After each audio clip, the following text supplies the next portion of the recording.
No sabemos el día, no sabemos la hora, pero sí debemos estar conscientes que tenemos suficiente información para saber los tiempos.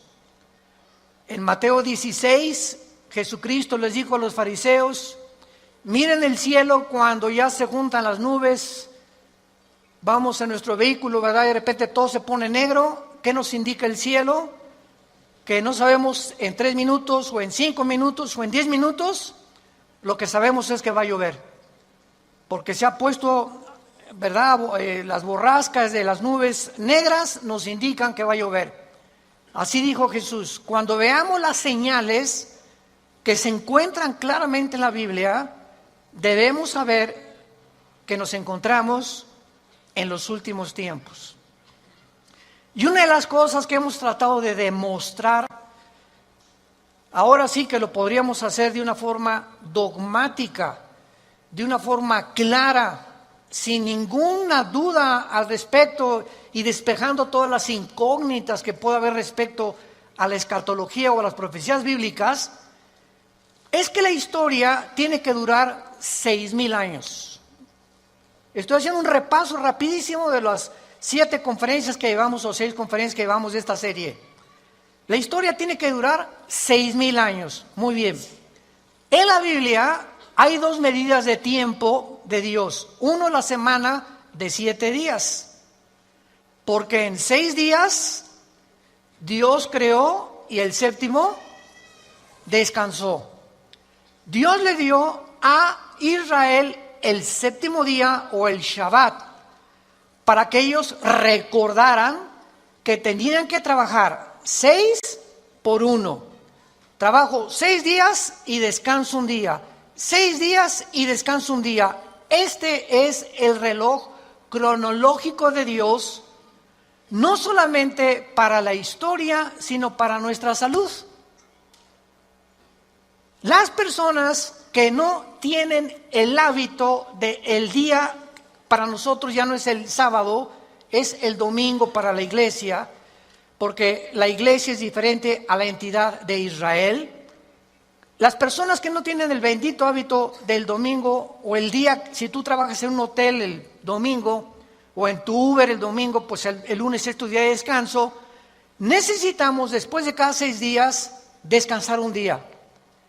Y esta es la razón, damas y caballeros, familia de Dios, por la cual la enfermedad número 1 del siglo XXI, de acuerdo a las clínicas más prestigiadas médicas, como la clínica Mayo en Rochester, el Hospital Hopkins de Estados Unidos, las clínicas de Inglaterra, concluyeron hace 3 o 4 años que el factor denominador principal de los problemas mentales y físicos del ser humano en el siglo XXI, ¿cuál creen que es la causa? El estrés. Parece ser que ahorita la mayor parte de la gente está llena de ansiedad. Hay muchísima ansiedad en los seres humanos. Están inciertos del futuro, de si el seguro social, si se muere mi esposo, si se va mi hijo, si se va mi hija, si me deja mi novia o mi novio, o del gobierno. Pero está en una tensión el mundo actualmente de ansiedad, que por las guerras nucleares, las amenazas del petróleo, las amenazas de la caída del peso, en fin, hay cientos de factores que pueden entrar a tu vida y quitarte la paz. La paz es el antídoto de la ansiedad. Y es increíble que hace 2000 años Jesucristo nos haya dado la medicina para el siglo XXI. Mi paz les dejo, mi paz les doy. ¿Qué es esa paz? Es un sentimiento de seguridad, de tranquilidad dentro de mí, en mi alma, que todo está bien. Que hay falsos profetas, falsos predicadores, que se cayó el peso, que el dólar, que la revolución, no importa lo que pase a nuestro alrededor, estamos aquí dentro con una seguridad que Dios está al control. ¿Ya viste esto en el radio, en la televisión? Deja que pase esto en el gobierno, deja que pase esto, deja que pase lo que tenga que pasar en el mundo, va a pasar. Tú ten paz. Estate tranquilo. Porque si no tenemos esa paz y esa tranquilidad en nuestra vida, no es cierto que creemos en Dios. Tu cristianismo es una religión nada más. Sin fe es imposible agradar a Dios. Tú puedes ser muy activo y por acá y por allá, repartir y hasta hablar de Cristo, lo que tú quieras, pero si en tu alma tú no eres una persona que tienes paz, que te acuestas y no tienes necesidad de chochos, ni de pastillas, ni de un trago de alcohol para dormirte, o que no te despiertas a las 2 de la mañana como león enjaulado para acá y para allá, y prendes el cigarro, ¿y qué voy a hacer? Si eres una persona que te llamas cristiana y estás experimentando este tipo de vida, no es cierto que crees en Dios. Dice Santiago capítulo 2, tú dices que crees, los demonios también creen y te ganan porque tiemblan.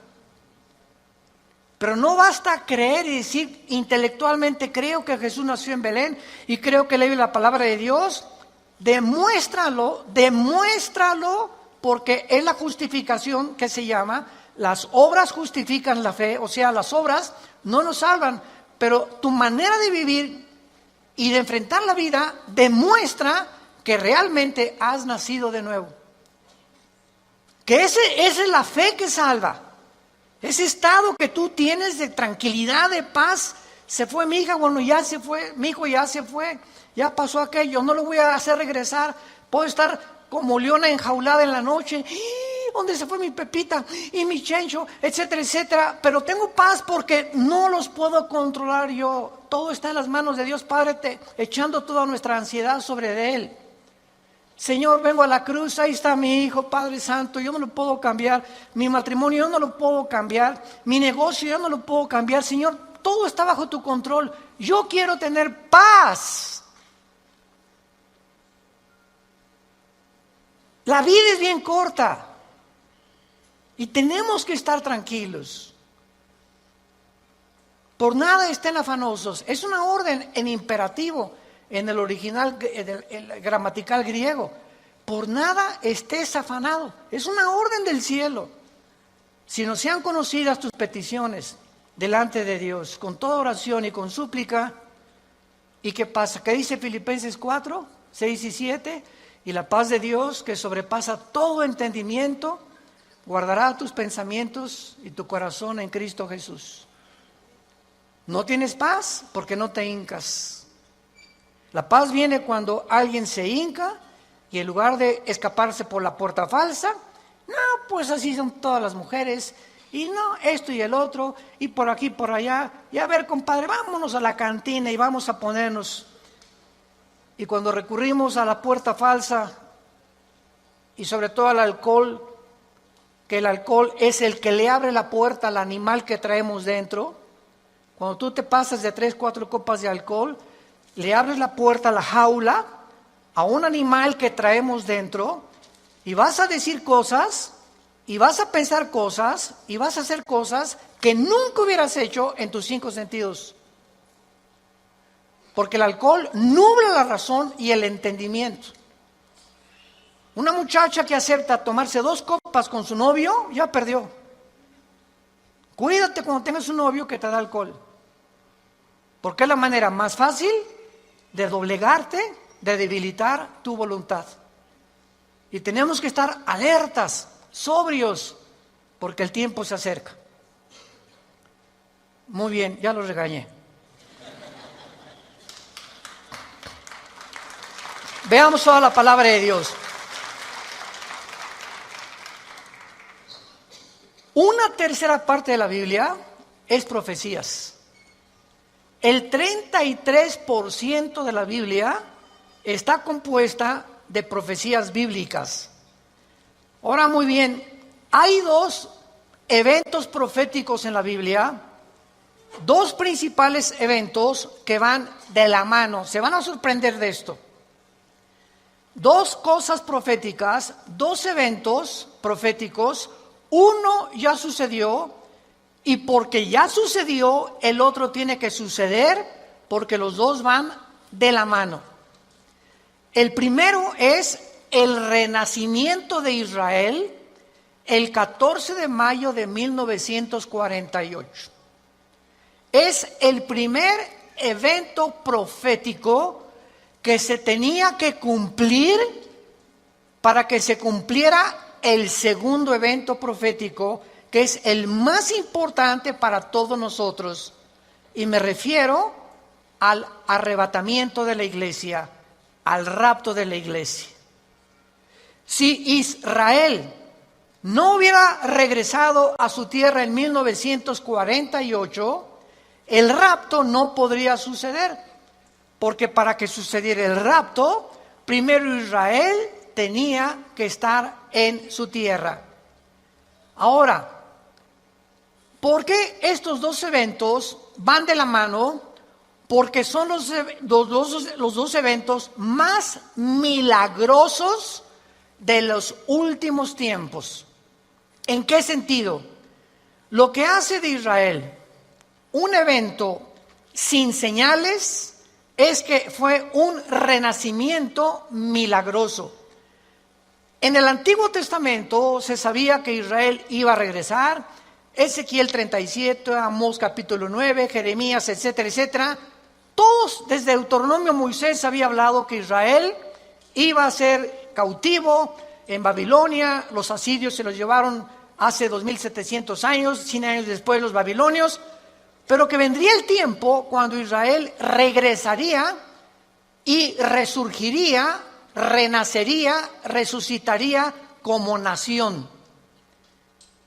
Y este evento estaba profetizado, pero no se sabía ni cómo ni cuándo iba a suceder.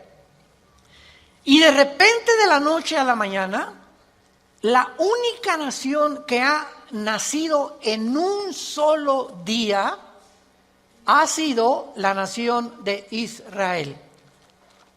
En el capítulo 66 del libro de Isaías, Isaías lo describe con estas palabras precisamente como un milagro. Dice Isaías 66, versículo 8.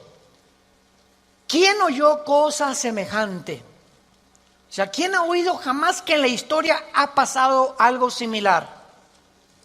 ¿Quién vio tal cosa? La respuesta es nadie.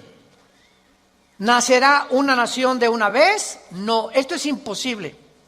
Jamás en la historia una nación ha nacido en un día, ni se ha formado en un día como un Estado libre, soberano e independiente. Todas las naciones, como lo vamos a ver, han tenido un desarrollo, un progreso a través de ciertos factores que han tenido que cumplirse para que surja. En México tuvimos la Revolución Mexicana y Pancho Villa en el norte, Emiliano Zapata en el sur, vino la confrontación, la muerte de Madero, etcétera, etcétera, Porfirio Díaz, y todos tenemos una historia hasta que por fin la república se hace una república, se convierte en un estado. Estados Unidos también tuvo su constitución, Thomas Jefferson, etcétera, etcétera.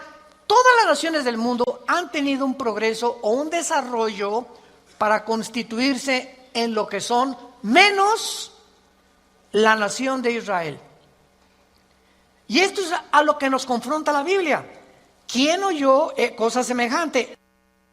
Un día o de una vez, pues en cuanto Sión estuvo de parto, dio a luz sus hijos. Entonces, es constituido un milagro el regreso de Israel en 1948, porque un milagro es definido como algo que desafía lo natural. Para que sea milagroso, tiene que ser un desafío a las leyes naturales o la capacidad de la comprensión humana. Por eso, un milagro se clasifica como milagro cuando desafía lo natural y cuando va más allá de nuestra comprensión.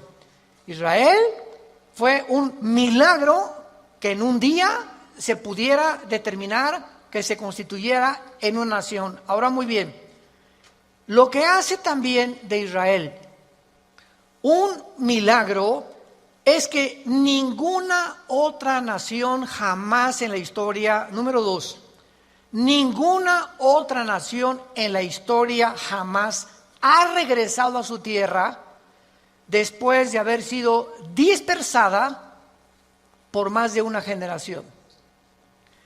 Estamos compartiéndoles a todos ustedes, damas y caballeros y familia de Dios, cosas que tal vez nunca habías considerado. Están en la Biblia. Y lo hemos oído así, pero nunca nos hemos detenido a considerar estas cosas detenidamente, proféticamente, para poder evaluar el significado tan profundo que tiene a la luz de los tiempos que estamos viviendo. Y esta es la razón de esta serie, Conociendo los Últimos Tiempos, de que comencemos como cristianos a ubicarnos, a examinar las cosas que parecían superficiales desde un punto de vista anteriormente, pero que ahora el Espíritu Santo quiere que nos concentremos y las desenterremos y nos demos cuenta del valor que tienen a los ojos de Dios y a los ojos de tu vida también. Porque ya cuando tú comienzas a evaluar estas cosas, dices, Dios mío, realmente nos queda poco tiempo. Nos queda bien poquito tiempo, tal vez menos tiempo del que creemos nosotros creer que va a suceder. Israel fue sacada de su tierra en el año 70 de nuestra era cristiana. 70 años después de que Cristo muere, viene Roma con el general Tito y en el año 135, otra vez después, como 40, 50 años después, llegan los romanos por segunda vez, 2 veces, y arrasan completamente Jerusalén. Sacan a todos, a la mayoría de los judíos. Los judíos se van a Rusia, África, México, Guatemala, por todos lados son dispersados y por casi 2000 años los judíos. En Rusia, pues es lógico que si vas a Rusia y tienes ahí 5 o 10 años y hablas español y no lo practicas, pues hasta el español se te olvida y acabas hablando ruso. Si te vas a Alemania 5, 10, 15 años, 20 años, acabas hablando alemán. Nosotros aquí en Latinoamérica, los mexicanos, cruzamos la frontera con Texas. Mi esposa y yo que vivimos en Texas desde hace ya como 12 años, nos hemos dado cuenta que el 90% de nuestros paisanos ya se les olvidó el español. O si hablan un español que es mezclado con muchas cosas norteamericanas. Y el fenómeno es muy interesante, ¿verdad? Porque tenemos que comprender esto para ver por qué es este fenómeno. Las familias que cruzan a Estados Unidos no quieren ser identificadas que no sean norteamericanos por el racismo que hay. Entonces, mientras más chiquitos hablen inglés, más rápido creen ellos que los van a considerar parte de la familia norteamericana. Y la familia norteamericana también todos son refugiados, todos llegaron a Estados Unidos, alemanes, ingleses, franceses, italianos. No hay en Estados Unidos alguien que se llame verdaderamente norteamericano, porque los únicos, ahora sí que norteamericanos son los apaches, los cherokees, los sioux, los indígenas que formaron y que pasaron por el estrecho de Bering de Asia y poblaron Estados Unidos, México, Centroamérica y Sudamérica. Así fue como todo el mundo indígena de Estados Unidos, Canadá, hasta la Patagonia llegaron, porque todos vienen de Sem, de acuerdo al segundo hijo de Noé. Entonces, no quieren sentirse que son de otra nación y aprenden el español, lo que tú quieras y digas, y aprenden el inglés. Los judíos, 2000 años exiliados en el mundo, Nunca se les olvidó su idioma. Nunca fueron absorbidos por ninguna nación. Porque acuérdense ustedes que al pasarte a otra nación, te adaptas a la cultura de esa nación, pues para desarrollarte mejor socialmente también, más rápido aprendes sus historias, su cultura, etcétera, etcétera, porque es lo que nuestros hijos van a aprender también. Pero los judíos, en cualquier lugar a donde fueron del mundo, jamás olvidaron su religión, su adoración, ni su idioma. Y cuando las Naciones Unidas, por fin, sacan del Medio Oriente a los ingleses, en 1923, el general Allenby llega a Jerusalén y saca a los últimos musulmanes, que era el imperio turco, otomán turco. Se declara a Israel el 14 de mayo de 1948, el Estado libre, soberano e independiente en un solo día. A las 5:30 de la mañana nombran a David Ben Gurión, el primer ministro de Israel, y ante los ojos del mundo entero, después de la masacre de los nazis, se dan cuenta que ellos tenían el deber y la calidad moral para regresar a vivir a su tierra. Y esto es maravilloso porque cuando llegan ellos a Israel el 14 de mayo de 1948, lo vamos a ver más adelante. Estoy dándoles una síntesis rápida. ¿Por qué en 1948? ¿Acaso Dios tiene coincidencias o cayó de chiripazo que fuera en el 48? ¿Por qué no en el 47? ¿O por qué no en el 49? Cada fecha que Dios tiene en la Biblia es significativo. Escuchen esto. De Adán a Abraham, 1948 años. Abraham es el padre de la nación judía.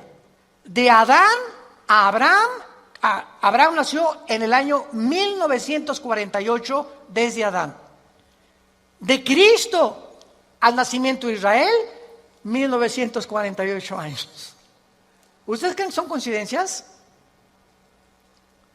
Esto es impresionante. Tanto el padre que funda Israel como la fundación final de Israel es exactamente en los 1948 años que Dios había determinado que esto sucediera. Entonces, todos estos factores que estamos analizando, nos damos cuenta que es algo que tenía que cumplirse. Y para terminar con esto, en el libro de Amós, capítulo 9, hace 2600 años, señores ateos, agnósticos, escépticos, la Biblia está llena de fantasías y que leyendas, etcétera, etcétera. No hay un solo escritor, un solo pensador, un solo filósofo, alguna persona pseudocientífica o científica que se haya atrevido a decir la Biblia tiene errores sin haberlos él comprobado. Lo que tú oyes en tu escuela, Adán y Eva fueron leyendas, esto es leyenda, muchas contradicciones. Toda la gente que tú oigas hablar, o en tu familia o amistades de la Biblia, ¿sabes por qué dicen lo que dicen? Porque si una mentira se repite 100 años, se acaba aceptando como una verdad. Les voy a dar un ejemplo para no ir tan lejos. Hace algunos meses o algunos años, se llegó a comenzar a propagar que la Tierra es plana y comenzaron a bombardear las redes sociales que la Tierra es plana, que la NASA engañó y que había pruebas y por aquí y por allá, y nos comenzaron a dar a mí. Yo dije, ¿están fumando marihuana ahora ya todos? ¿Cómo es posible? Y llegaron tengo amigos míos que llegaron preparados. Oye, Armando, es que es verdad, nos engañaron. Le digo, mira, por el amor de Dios, simplemente ve un eclipse lunar. Ve un eclipse lunar nada más para comprobar que la Tierra no es plana. Ahora pregúntale a cualquier piloto, pregúntale a cualquier astronauta.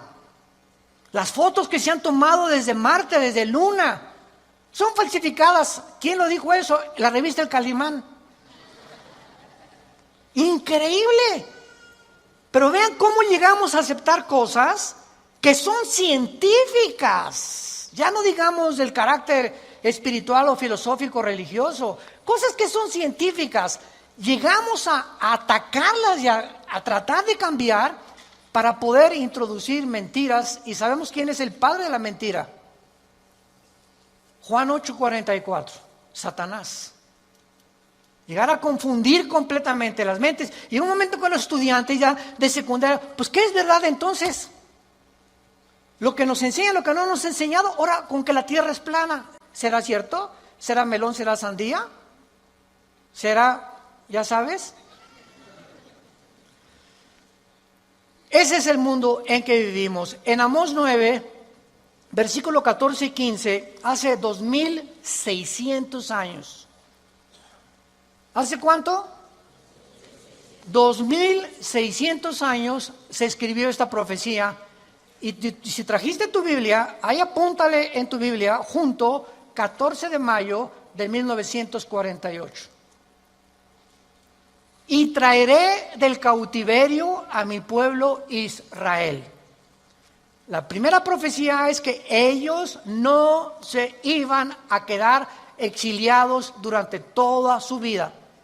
Llegaría el momento, sin decir cuándo, ni cómo, ni dónde, que Israel regresaría a otra vez recobrar su identidad como nación. Número 2. Vean todas las profecías en 2 versículos. Número 2. Cuando llegaran iban a edificar las ciudades asoladas y las iban a habitar, a plantar viñas y beber el vino de ellas, comer, a hacer huertos y comer fruto de ellos. En segundo lugar, cuando Israel regresó, en 1948 no había un solo árbol. Un solo árbol no había en Israel, era un desierto. ¿Cómo puedes tú hacer que prospere la tierra y produzca vegetación en un desierto? Pero la Biblia dice que cuando ellos regresaran, iban a comenzar a levantar ciudades y a plantar árboles. En 1950 y 52, 2 o 3 años después de que Israel regresó, plantaron 6 millones de olivos. En la obra de la ingeniería hidráulica más portentosa del siglo XX, escuchen, desde la última de las maravillas del mundo, los jardines colgantes de Babilonia, del rey Nabucodonosor, hasta 1950, nunca había habido una obra tan portentosa que era casi, nadie se podía imaginar que se podía lograr. Lo hicieron los judíos para que se cumpliera la segunda profecía. Ahorita hay más de 12 millones de árboles plantados en Israel. Impresionante. Y en tercer lugar, pues los plantaré sobre su tierra y nunca más, yo lo tengo subrayado en mi Biblia, nunca más, desde que lleguen, serán arrancados de su tierra, porque yo se las di, dicho Jehová, Dios tuyo. Cuando nosotros vemos la concentración de la Biblia de la nación de Israel, lo primero que mucha gente se pregunta es, ¿y por qué Israel? ¿Y por qué no México? ¿O por qué no Francia? ¿Qué son especiales los judíos? Ay, sí, ¿y por qué no los italianos? ¿O por qué no los rusos? Mira, simplemente Dios es soberano. A Él le dio la gana, es lo que significa la palabra soberano, escoger un puntito chiquito geográfico, porque si tú vas a un mapa, Israel es del tamaño del estado de Nueva Jersey, de Estados Unidos. Es un puntito insignificante en el Medio Oriente, donde Dios lo nombra en Ezequiel 5, versículo 5, el ombligo del mundo. La palabra que se dice Israel está en el Jerusalén, en el centro de la tierra. Esa palabra centro, en Ezequiel 5:5, es la palabra hebrea ombligo. Y ahí Dios concentra que sea el centro de todo lo que iba a pasar desde el principio hasta el final. ¿Con qué propósito? Para que todos nosotros los seres humanos pudiéramos concentrarnos en ese lugar geográfico desde el principio hasta el fin. Y ahorita los que vivimos la última generación, sepamos que Israel es el termómetro de Dios. Todo lo que vaya a suceder en el mundo tiene que suceder en Israel como señales de los últimos tiempos. Si queremos saber qué tan cerca estamos de los tiempos finales, pongamos atención en lo que ahorita está pasando en Israel. Ahora que vayamos en junio al viaje que vamos a hacer a Israel, vamos a tener mucho más tiempo de ver en cada lugar que vamos a visitar: Masada, el Mar Muerto, el Mar de Galilea, Haifa, Tel Aviv, etcétera, etcétera, la tumba de Cristo, el monte Gólgota. Vamos a ver, porque una cosa es que yo les predique desde aquí y otra cosa es que estés enfrente del lugar donde Jesús estuvo enterrado. Una cosa es que yo les diga, la batalla del Armagedón. Napoleón, cuando llegó a Megiddo, que es el valle del Megiddo, donde va a ser la Tercera Guerra Mundial, Napoleón dijo, aquí se va a pelear la última guerra.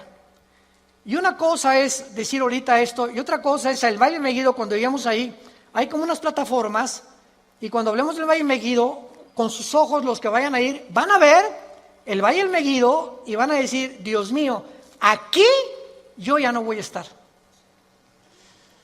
Aquí es donde la Biblia profetizó hace cientos de siglos que se desencadenaría el final de la historia del ser humano, cuando todas las naciones se vengan contra Israel. Es interesante que Dios haya dicho que nunca más iban a ser arrancados, porque a la media hora, a las 6 de la mañana del 15 de mayo, amaneció. El 14 de mayo, David Ben-Gurión mandó por el radio, somos un estado libre, soberano, independiente. Se cumplía Amós, Ezequiel 37, 14, 15, etcétera, etcétera. Media hora después los atacan los árabes. 1957, 56-57, viene la Segunda Guerra de las naciones que los rodean, que son Libia al norte, Siria al norte, Irak, Jordania y Egipto. Son las naciones que hacen frontera con Israel.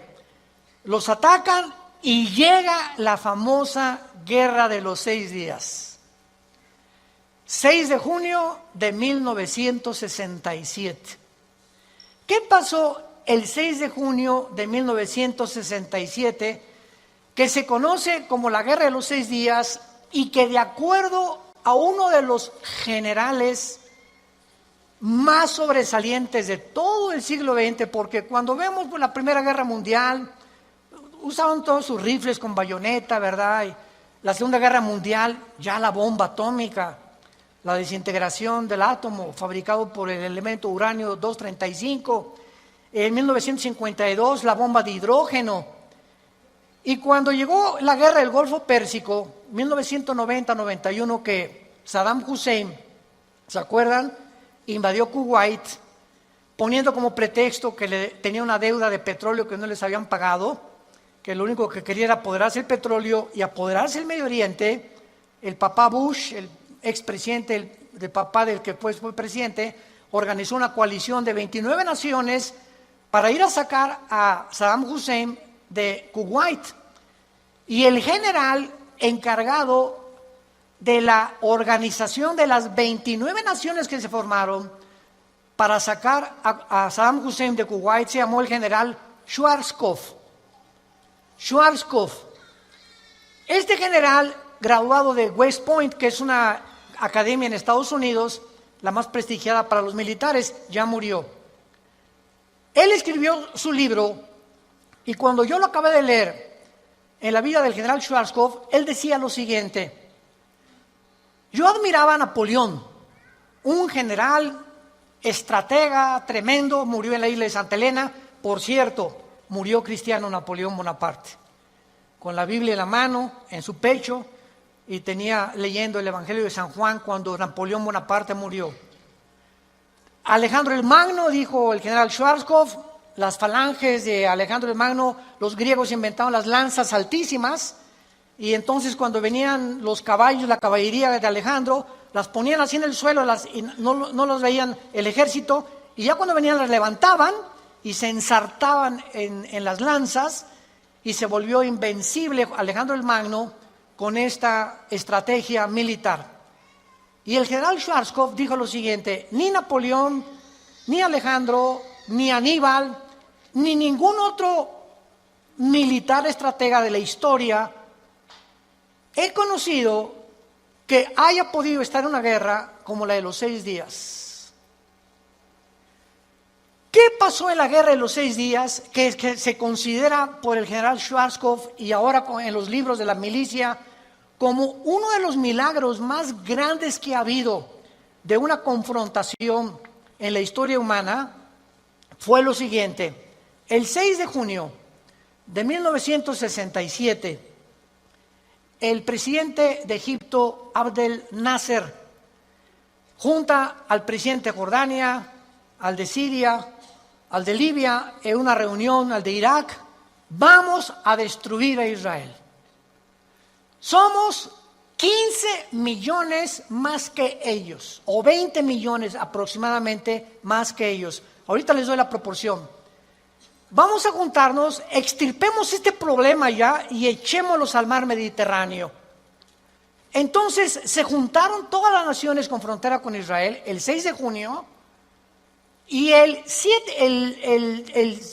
día 7 de junio un sargento israelí intercepta a un mensaje de un sargento iraquí de un tanque de guerra preparando la invasión contra Israel. Israel, desde entonces hasta nuestros días, escuchen, no hay aviación más poderosa que la que tienen los judíos actualmente. Son los mejores pilotos del mundo, más que los norteamericanos en los F-16, F-15, más que los MiG rusos, más que los aviones ingleses. No hay nadie ahorita en el siglo XXI que tenga una fuerza aérea tan poderosa como los judíos. En 1967 no tenían los F-35 que tienen ahorita. Imagínense nada más, que ya son unos superaviones de combate. Vamos a Israel y vamos a decir, están las 24 horas patrullando el espacio aéreo.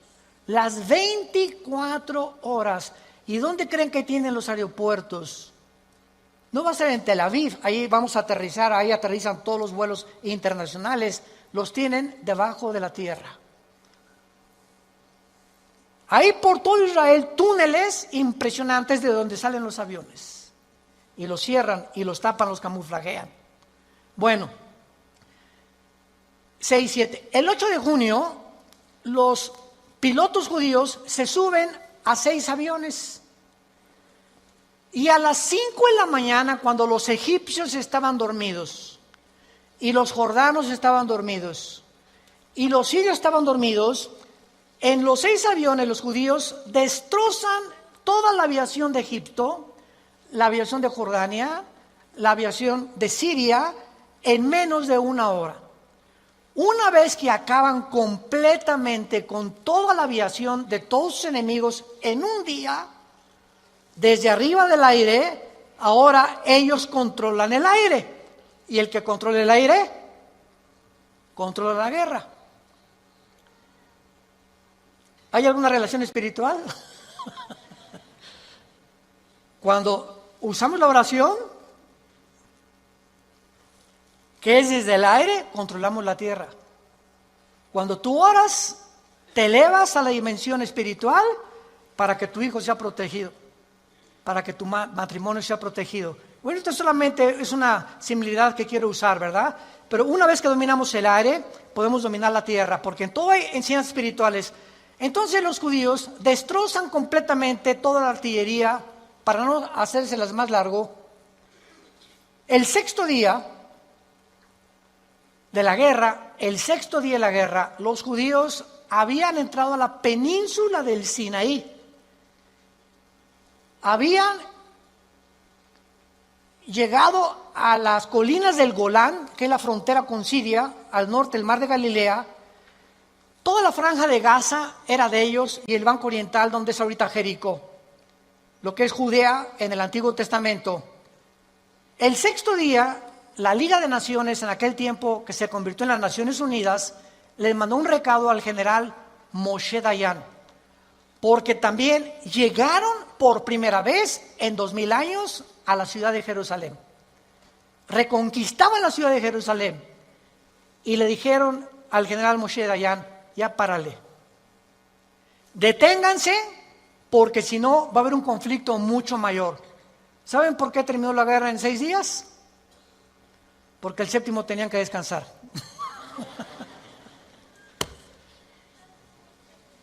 Increíble, ¿verdad? Bueno, la cuestión es la siguiente. Ya no vamos a buscar más cosas, pero nunca más serán arrancados. Desde que han llegado, han intentado sacarlos y no han podido. En la guerra de los 6 días, quiero dar el último ejemplo. Todos ustedes que les interesan las matemáticas, hay una ley que se conoce como la ley de las probabilidades. Y dentro de la ley de las probabilidades existía esta supuesta probabilidad. Ahorita somos aquí como 1000 personas, 1300 personas aproximadamente. ¿Qué pasaría si tendríamos 20 rifles? Y ahorita nos rodeara un ejército de 50,000 soldados. En la ley de las probabilidades, ¿cuántas tendríamos de salir vivos? 10 a la 12ª potencia. None, nada, nothing. 0 probabilidades. Son las mismas probabilidades que los judíos tuvieron en la guerra de los 6 días, cuando más de 22 millones de árabes los rodearon con aviones, infantería, artillería, ejército, y ellos no llegaban ni siquiera al 1,000,000 de personas. Ni las armas que tenían aquellos, ni la cantidad de aviones que tenían ellos. Por eso se considera, y se sigue considerando, nunca más serán arrancados, porque todo lo que sucede en ese punto geográfico del mundo es milagroso. Y después se levantó la Organización para la Liberación del Movimiento de Palestina por Yasser Arafat. No han podido. Después Irán levantó a un grupo llamado Hezbollah, que significa el Partido de Dios, sostenido, y lo sigue sosteniendo Irán en el Líbano. Después se levantó otro grupo, Hamas. La palabra Hamas en el hebreo significa los violentos, en la franja de Gaza. Ahorita el presidente es Mahmoud Abbas, ahorita ahí que son los que están mandando cohetes de los hospitales, etcétera, etcétera. Y hasta ahorita en el siglo XXI nos damos cuenta, Irán, que está convirtiéndose en el centro de las profecías ahorita, donde toda la atención ahorita volvió al mundo, y Estados Unidos mató al general Soleimán, etcétera, etcétera. Irán, ¿cómo irá a contestar? Estamos ante la Tercera Guerra Mundial. En las redes sociales nosotros publicamos un artículo donde yo dije: no es la Tercera Guerra Mundial, falta mucho para la Tercera Guerra Mundial. Expliqué por qué, ojalá que lo hayan leído, pero aquí lo pueden ustedes comprobar. Irán se convierte en el centro de la atracción del terrorismo internacional y se convierte en la nación número 1 terrorista del mundo actualmente. Pero escuchen esto, qué ironía, al mismo tiempo que Irán está considerado la nación terrorista número 1 del mundo, es la nación donde más cristianos hay. Donde más rápido está creciendo el cristianismo en Irán. Y la segunda nación que más persigue a los cristianos después de Irán es la China. Y es la segunda nación en el mundo donde más rápido está creciendo la iglesia. Esos son los caminos y los pensamientos de Dios. ¿Necesitaremos acaso en México persecución nosotros también para poder crecer?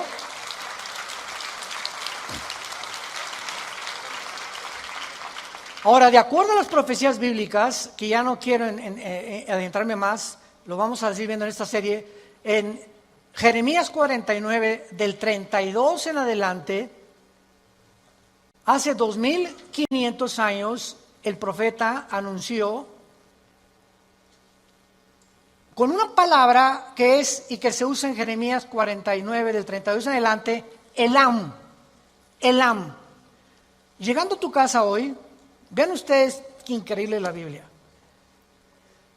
Busca un mapa de Irán. Irán tiene frontera con el Golfo Pérsico, con el estrecho de Hormuz, donde el 25% del petróleo de Kuwait, de Yemen y de Irak y de Irán atraviesan diariamente con más de 18 millones de barriles de petróleo para surtir a Europa y al occidente. Elam está juntito al Golfo Pérsico, casi al sureste de Irán, y es como si fuera Guadalajara, como si fuera Jalisco, como si fuera un estado, pero ahí en Elam hay una centrifugadora que se llama Tanz, que se conoce como Tanz en Irán, y es donde están fabricando la bomba atómica, aunque tiene 16 más. Pero esa profecía de Elam, que pertenece a la nación de Irán, como si fuera Jalisco dentro de México, ahí en Jeremías 49 se profetiza que va a ser destruida. Y hasta ahorita no ha sucedido esta profecía. Esto es impresionante. ¿Qué va a pasar? O la aviación de Israel va a bombardear esta centrifugadora en Elam, o Estados Unidos, pero algo va a suceder en los próximos meses en Irán. No lo sabemos, pero bíblicamente Irán va a sobrevivir. ¿Por qué? Porque en Ezequiel 38 y 39, en el Antiguo Testamento, es la última profecía en el Antiguo Testamento de la invasión de Rusia. Irán aparece en la Biblia. ¿Con qué nombre creen que aparece Irán en la Biblia? Con el nombre de Persia, porque en 1935 se le cambió el nombre a Irán. Y en 1979 el Ayatollah Khomeini le cambió el nombre de Irán a la República Islámica de Irán. Entonces, en la Biblia aparece con el nombre de Persia, porque en 1935 se le cambió el nombre de Irán. Pero en la Biblia, Rusia, Irán, Turquía, Argelia, junto a Libia, al norte de África, Libia, Sudán y otras naciones como Afganistán se van a unir a Rusia para invadir Israel.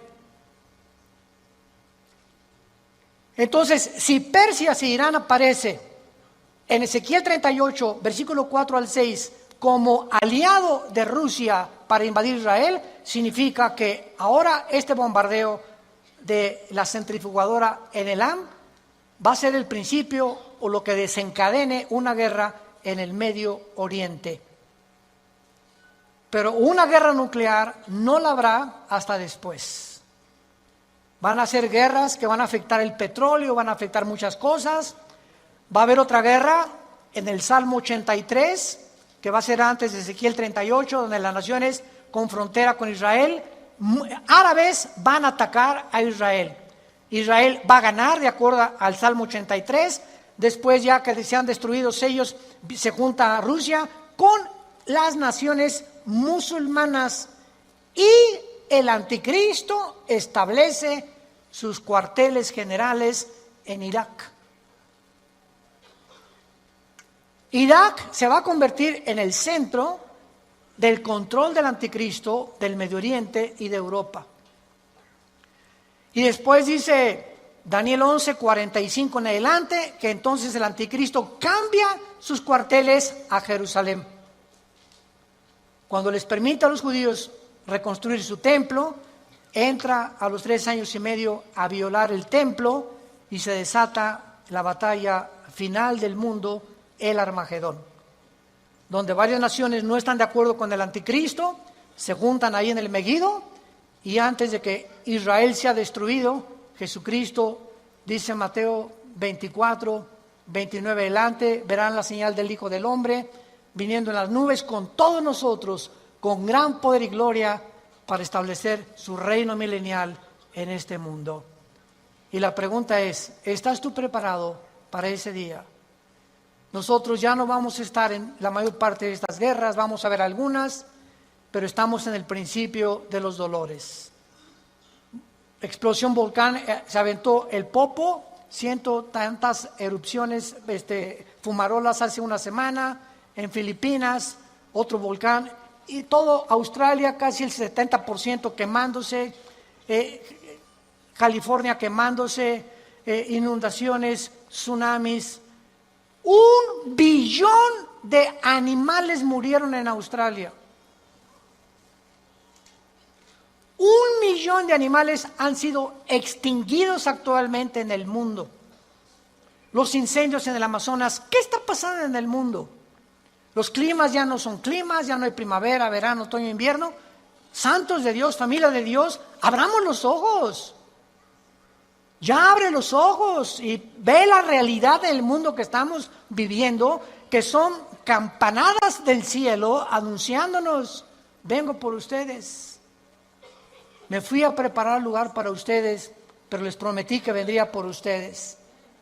Y no solamente se van a ir con Jesús aquellos que dijeron que creían en Él, porque dice Mateo 7, vendrán muchos diciéndome, y yo les diré, cuando me digan, echamos demonios, hablamos lenguas, hicimos milagros, le decíamos a la gente, uff, y se caían al suelo. Y tumbábamos a la gente y les diré, nunca los conocí, porque el cristiano no es conocido por lo que hace ni por los dones. El cristiano es conocido por el fruto. Los dones y los milagros se pueden imitar, pero el fruto del cristiano no se puede imitar. Y el primer fruto del cristiano es el amor, el gozo, la paz. ¿Tienes ese amor por tu familia, por tus hermanos en Cristo? ¿Tienes ese amor por la obra de Dios? Que crezca, que el Evangelio sea predicado. ¿Tienes ese gozo en tu vida, levantarte contento? Aleluya, gloria a Dios. Jingle bells. Aunque no sea Navidad, que suenen los cascabeles. ¿Tienes esa paz en tu vida? Esa es la evidencia que eres hijo de Dios. Y estarás listo cuando Él venga por la novia y tengas tu lámpara llena de aceite y nos vayamos con Él. Te damos gracias por tu palabra en esta mañana, Señor. Soberano de los cielos y de la tierra, creador de todo lo que existe, porque todo lo que existe lo hiciste con un propósito, para que admiráramos tu creación y supiéramos que eres un Dios maravilloso. Hemos vencido al maligno. Mayor es el que está dentro de nosotros que el que está en el mundo. El mundo habla sus cosas y el mundo los oye. El que me oye, oye la voz de mi Hijo Jesucristo. Muchos de ustedes les invitamos en este momento a abrir sus vidas, su corazón, a la persona del Hijo de Dios, a Jesucristo.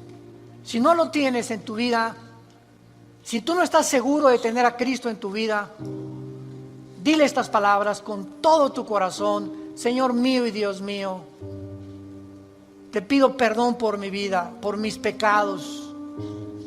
Y creo que en esa cruz pagaste con tu sangre por ellos. Y te pido que en este instante entres, me laves, me perdones y me transformes en la persona que tú quieres que yo sea.